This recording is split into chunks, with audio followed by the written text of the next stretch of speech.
امریکی صدر John F Kennedy قتل ہوا تو امریکہ میں اس کے چاہنے والے دبی ہوئی زبان میں ایک گفتگو کرتے ہوئے نظر آتے تھے کہ اسے امریکی سی آئی اے نے مروایا ہے۔ جان ایف کینیڈی چونکہ اپنی خوبصورتی کی وجہ سے عوام میں بہت مقبول تھا اور اسے الیکشنوں میں ہروانا ممکن نہیں تھا، اس لیے اسے راستے سے ہٹا دیا گیا۔ مقبول لیڈر کا معاملہ یہ ہوتا ہے کہ وہ اگر مار بھی دیا جائے تو پھر بھی اپنی ایک وراثت چھوڑ جاتا ہے۔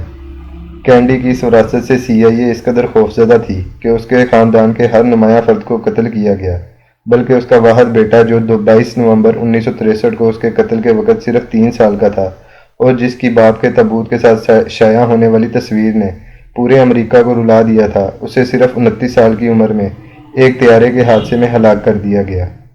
جان ایف کینیڈی کی موت کے بعد جس شخص کی قسمت جاگی وہ امریکی نائب صدر لندن بی جانسن تھا، جو بقیہ صدارتی مدت کے لیے امریکی صدارت کی کرسی پر متمکن ہو گیا۔ اپنے اس 3 سالہ صدارتی دور میں اس نے کینیڈی کی موت سے پیدا ہونے والی فضا اور امریکی خفیہ ایجنسیوں کی سرگرمیوں کے بارے میں اٹھنے والی چہمگوئیوں سے فائدہ اٹھاتے ہوئے کئی سالوں سے تعطل کا شکار اطلاعات تک رسائی فریڈم آف انفارمیشن ایکٹ کو 4 جولائی 1966 کو کانگریس سے منظور کروا لیا۔ اس قانون کے تحت ہر محقق کو یہ سہولت دی گئی تھی کہ وہ امریکی اہم دستاویزات تک ایک درخواست دے کر رسائی حاصل کر سکے۔ اس آزادی اطلاعات کے اعلیٰ قانون کے تحت 9 قسم کی معلومات تک رسائی روک دی گئی۔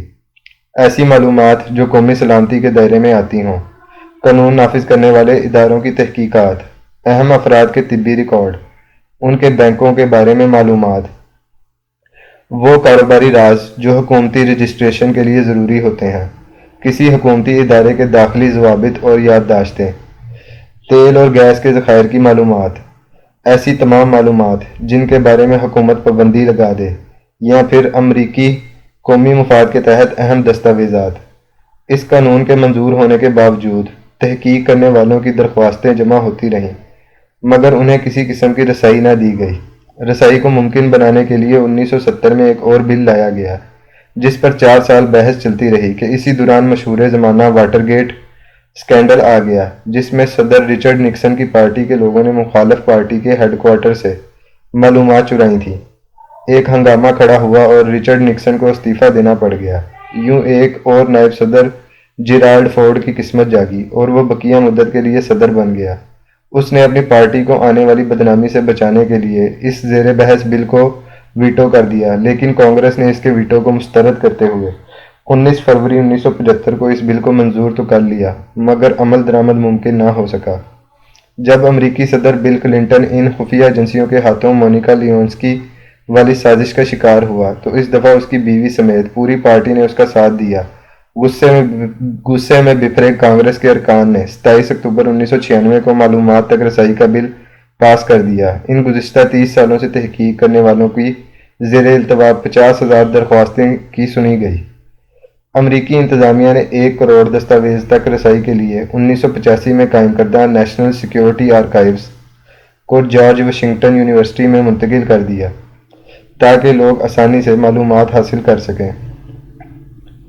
آج نیشنل سیکیورٹی آرکائیوز انٹرنیٹ کے ذریعے دنیا بھر سے منسلک ہے اور ہر کوئی اپنی ضرورت کے مطابق ان تمام دستاویزات تک رسائی حاصل کر سکتا ہے، جنہیں امریکی ایک عرصہ گزرنے کے بعد شائع کرتے ہیں۔ یہ ان تمام خفیہ معلومات کا شاید 1% بھی نہیں ہے جو امریکی سی آئی اے کی دنیا بھر میں اپنی کارروائیوں کے بارے میں اس کے اپنے پاس محفوظ ہیں۔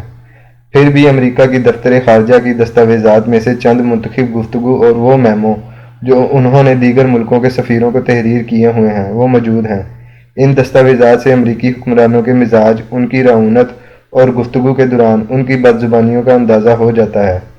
1971 کی پاک جنگ، بھارت جنگ اور بنگلہ دیش کے قیام کے اہم واقعے سے متعلق بے شمار دستاویزات منظر عام پر لائی گئی ہیں۔ ان میں بھارت اور اس کی وزیر اعظم اندرا گاندھی سے متعلق کاغذات کے مطالعے سے بخوبی اندازہ کیا جا سکتا ہے کہ پاکستان میں آج کل جس خط کا تذکرہ ہے وہ اس خط میں امریکی دفتر خارجہ نے جیسی گفتگو لکھوائی تھی وہ کیسی ہوگی۔ یہی وجہ ہے کہ سازشیں کہیں یا مداخلت، کوئی بھی اس خط کو عوام کو دکھانے کی جرت نہیں کر رہا۔ بھارت پاکستان جنگ 1971 کی دستاویزات کو 34 سال بعد 29 جون 2005 کو منظر عام پر لایا گیا۔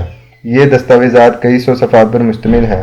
ان میں امریکی بد زبانی دیکھنے کے لیے وہ گفتگو اہم ہے جو صدر نکسن اور وزیر خارجہ ہینری کسنجر کے درمیان ہوئی۔ 5 نومبر 1971 کو بھارتی وزیر اعظم اندرا گاندھی جب امریکی دورے پر گئی تو اس نے مشرقی پاکستان سے ہجرت کرنے والوں کے بارے میں عالمی رائے عامہ ہموار کرنے کی کوشش کی، جسے امریکیوں نے روس کی ایک سازش سمجھا۔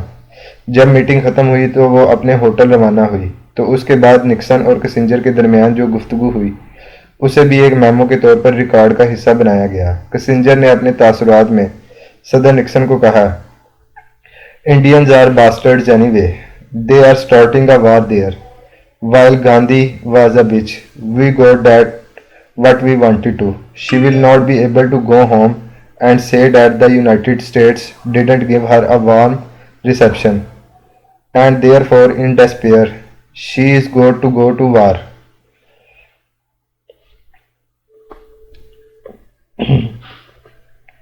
انڈین باہر طور حرامی ہیں، یہ وہاں جنگ شروع کرنے والے ہیں، اور یہ گاندھی ایک کتیا ہے۔ ہم نے جو حاصل کرنا تھا کر لیا، اب یہ واپس جا کر لوگوں کو یہ نہیں بتا پائے گی کہ امریکیوں نے مجھے گھاس نہیں ڈالی، بلکہ یہ اس دورے سے نا امیدی کے بعد یقیناً جنگ چھیڑ دے گی۔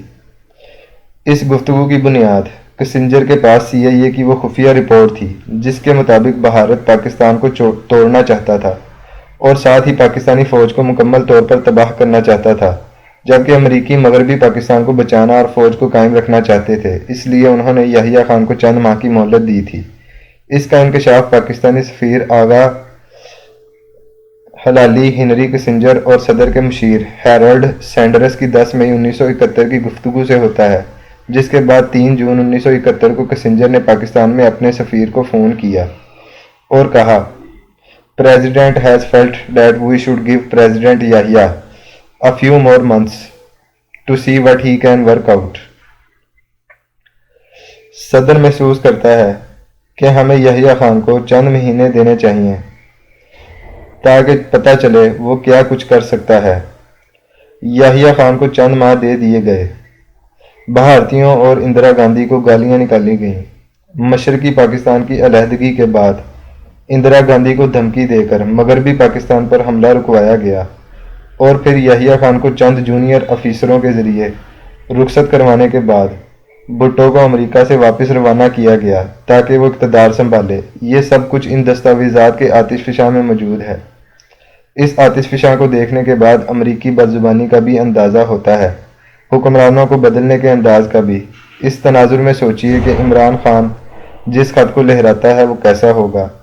فرق صرف یہ ہے کہ وہ حکمران جو اب اقتدار میں لائے گئے وہ گزشتہ 30 سال سے ایسی گفتگو سننے کے عادی ہو چکے تھے، جبکہ عمران خان اس کا عادی نہیں تھا، بھڑک اٹھتا تھا، اس لیے تبدیل کر دیا گیا۔